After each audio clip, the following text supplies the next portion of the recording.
नमस्कार मित्रों, अभी मेरी मौजूदगी है टिकारी अनुमंडल में। और आपको बता दें कि यहाँ पे आप लोग को हम दिखा रहे होंगे ये माले के कार्यकर्ता लोग अनुमंडल का घेराव किए हुए हैं। और क्यों घेराव किए हुए हैं ये आपको हम विस्तार से बताते हैं। आपको पता होगा कि राज स्कूल का पढ़ने वाला छात्र ही राज स्कूल में उसका शव बरामद होता है पेड़ से लटका हुआ। और वो अभी तक उसका जो अपराधी है, जो उसमें अपराध किया है, उसका अभी तक गिरफ्तारी ना हुआ है। जिसे लेकर के माले के कार्यकर्ता लोग अनुमंडल को आज घेराव किए हैं। और घेराव में क्या बात होता है, एसडीओ सुजीत कुमार आकर क्या बोलते हैं, ये आप लोगों को हम अपने वीडियो के माध्यम से ज़रूर दिखाने का कोशिश करेंगे। और यहाँ पे बहुत सारे बड़े बड़े माले के नेतागण आए हुए हैं, इन लोगों से भी हम पूछने का प्रयत्न करेंगे क्या बोलते हैं। और देखिए एसडीओ सुजीत कुमार अब आ चुके हैं, आप लोगों को हम लिए चलते हैं उनके पास। सभी बातों को मान रहे हैं, कुछ कार्य हो गए हैं, कुछ काम होना बाकी है। कोशिश की जा रही है कि जो घटना आजकल में कुछ दिनों में हुई है उसके ऊपर सख्त से सख्त कार्रवाई की जाए और जल्दी कार्रवाई होगी। चिरैली को लेकर ये लोग बात उठाए और गढ़चो जिला को लेकर बात उठाए या नगर में कुछ हुआ उसको लेकर बात उठाए, तो हम लोग सब में आप लोगों के साथ है। आप हम बिशनपुर का भी बात हुआ है, तो सब पे ऐसा नहीं कार्रवाई नहीं हुई है। हम लोग कार्रवाई किए हैं, लोगों को लाभ भी मिला है। आगे जो भी बन पाएगा हम लोगों से, हम लोग इसमें जो भी डिमांड है उसको आगे जो हमारे स्तर से होना है हम लोग करवाएंगे। हमारे स्तर से आगे जो राज्य स्तर से होना है वो सब भी हम लोग आगे लिख के भेजेंगे कि आपका जो भी मांग है, यहाँ जो उपस्थित लोग हैं और जो हम लोगों से मिले हैं उन सब मांग को हम लोग पूरा करने का पूरा कोशिश करेंगे। और मांग पूरी होगी भी, सारी जायज मांग हम मांगते हैं और सब लोग सब आप लोगों को मिलेगा पूरा। तो बहुत बहुत धन्यवाद एसडीओ साहब को। हम लोगों ने एक तो मांग पत्र जो था उसको हम बता देंगे क्या क्या मांग है, क्या क्या मांग है आपको हम बता देंगे और आपको हम बता देंगे।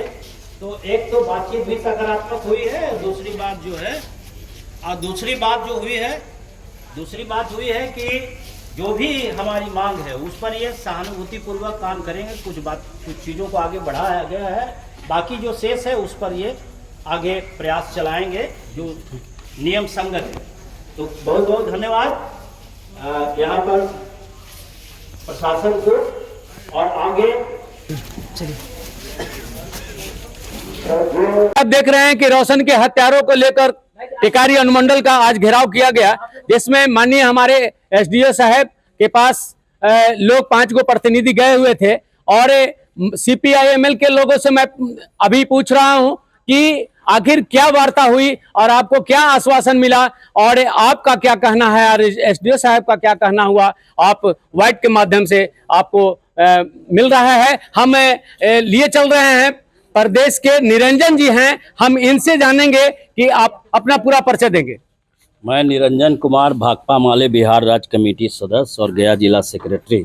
क्या सर रोशन के हत्यारों को क्या मैंने आपको किस पर आश्वासन मिला और क्या रोशन का हत्या, इसके पहले अर्जुन मांझी के हाथ काटने की घटना और फिर उर्व बिशुनपुर में गरीबों के झोपड़ी जलाने की घटना से लेकर के तमाम तरह के यहाँ जो सामंती जोर जुल्म अत्याचार है।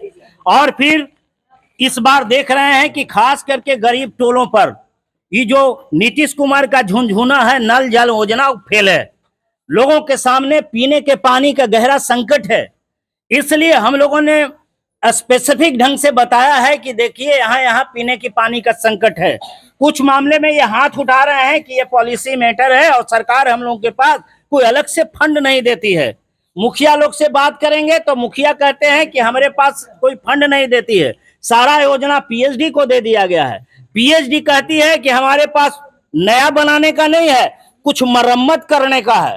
तो भाई ये लोग पानी से मर रहे हैं, अब पूरा ये गर्मी पार हो गया, लेकिन इनके पास मरम्मत की योजना बताइए। चापाकल तो सब फेल है, बोरिंग चूंकि पानी ऑलरेडी लेयर नीचे जा चुका है तो उसको अब डीप डालना पड़ेगा, गहरा और धंसाना पड़ेगा। तो इसके लिए कोई इनके पास पैसा नहीं है, योजना नहीं है।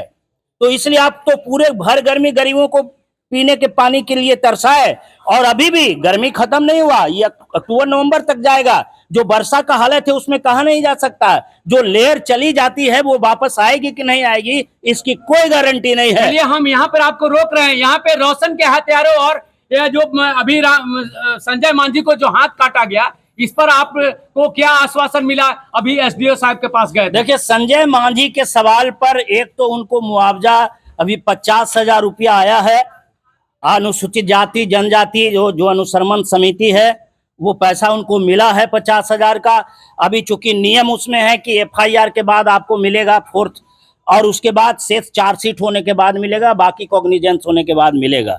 तो एक प्रोसेस में है अभी 50,000 रुपया का, और बाकी जो सामाजिक सुरक्षा वगैरह है वो तो पहले मिला है। तो इसके अतिरिक्त भी अगर मान लिया उनका कोई कार्ड है, लेबर कार्ड है, तो उसमें 5 लाख रुपया का प्रावधान है। तो हम लोग ये कह रहे हैं कि उसके अनुसार देखा जाना चाहिए, इसकी जरूरत है तो इसको आप पूरा कीजिए। और उसके बाद रोशन मांझी के सवाल पर हम लोगों ने कहा, रोशन दास के बारे में हम लोगों ने कहा कि ये जो है कि काफी घिनौना नृशंस घटना है। इसकी जितनी निंदा ही नहीं, इसके प्रति हमारा भारी आक्रोश है, गुस्सा है, और पूरे टेकारी के लोगों का गुस्सा है। ये बिल्कुल थाना के नजदीक में बीच बाजार में किसी बच्चे को पकड़ करके मार दिया जाता है, किसी को भनक तक नहीं है, पुलिस और वो भी एक मिनट निरंजन जी, मात्र 500 मीटर की दूरी पर थाना है, और 500 मीटर की दूरी पर रोशन जी का हत्या हो जाता है। और ये बने टेकारी के लिए दुर्भाग्य है कि नहीं है? और इस पर आपका आगे का रणनीति क्या होगी? ये दुर्भाग्य तो नहीं है, लेकिन हमारी जो डबल इंजन की सरकार बिहार में दावा करती है, तो ये अपराध को जो है कि एकदम बेखौफ होकर के अपराधी इनके राज में चल रहा है। सामंती ताकतों से लेकर के अपराधी गुंडा सारे बेलगाम हैं, और ये कमजोर लोगों को हमला कर रहा है, मार रहा है, और इसके खिलाफ इनका कानून का राज फेल है। इसलिए हम लोग कह रहे हैं कि आप उसको, दोषियों को अविलंब गिरफ्तार कीजिए। अभी तक गिरफ्तारी नहीं हुई है।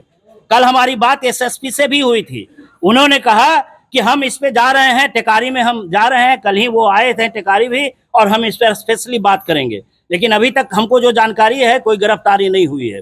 दूसरी बात, कंपल्सेशन का, अनुदान का हम लोगों ने साफ कहा है कि आप उसके एक जो आश्रित परिवार है उसको सरकारी नौकरी दीजिए, ऐसा प्रावधान है, SC ST एक्ट में भी प्रावधान है। और दूसरा हम लोग कह रहे हैं कि उसको आप 10 लाख रुपया मुआवजा दीजिए, 20 लाख रुपया मुआवजा दीजिए। तो अभी तक एक राशि जो है कि उसको नहीं मिला है। बात हुई तो उन्होंने कहा कि हम लोगों ने प्रोसेस शुरू कर दिया है। तो एक तो ये मसला है। तो कुल मिलाकर के लगातार टेकारी में जो बढ़ता हुआ अपराध है, बिहार में बढ़ता हुआ अपराध है, इसके खिलाफ हम जोरदार यहाँ पर प्रतिवाद कर रहे हैं। और आगे भी अगर इस पर जो आश्वासन मिली है, अगर कार्रवाई नहीं किया गया तो हम लगातार अनुमंडल को घेरेंगे, लगातार अंचल कार्यालय को घेरेंगे, और इस पर हम कार्रवाई करेंगे। जहां तक वहां जमीन का मसला है चिरैली में, तो उस जमीन के सवाल पर इन्होंने आश्वासन दिया है कि इसकी हम नापी करवाए हैं और जांच करवाएंगे, और जांच करवा करके जो हो सकता है हम लोग करेंगे। चलिए, इस बार मीडिया प्रशासन से आपका क्या डिमांड हुआ है वो बताइए। 13 सूत्री मांग है। 13 सूत्री मांगों में एक तो बढ़ते अपराध पर रोक लगाने का है, और फिर रोशन कुमार के जो हत्यारे हैं उसको अविलंब गिरफ्तार करने का है। इसके अलावे जो है कि जो बेहात संजय मांझी है उसको जो है कि परिवार को नौकरी और 10 लाख रुपया मुआवजा देने का है। उसी तरह चिरैली में जो भूमि से संबंधित विवाद है उसका आप जल्द से जल्द निपटारा कीजिए। और उसी तरह जो है जहां भी कहीं महादलित गरीब परिवार बसे हुए हैं वहां वासगीत का पर्चा दीजिए। और इसी तरीके से हमारे 13 सवाल हैं, 13 सवाल मांगों को लेकर के इनसे बात हुई विस्तार पूर्वक। मैं निरंजन कुमार, भाकपा माले, गया जिला से। चलिए, आपको मीडिया में जुड़ने के लिए तमाम CPI-ML के कार्यकर्ताओं को धन्यवाद। रोशन के हत्यारों को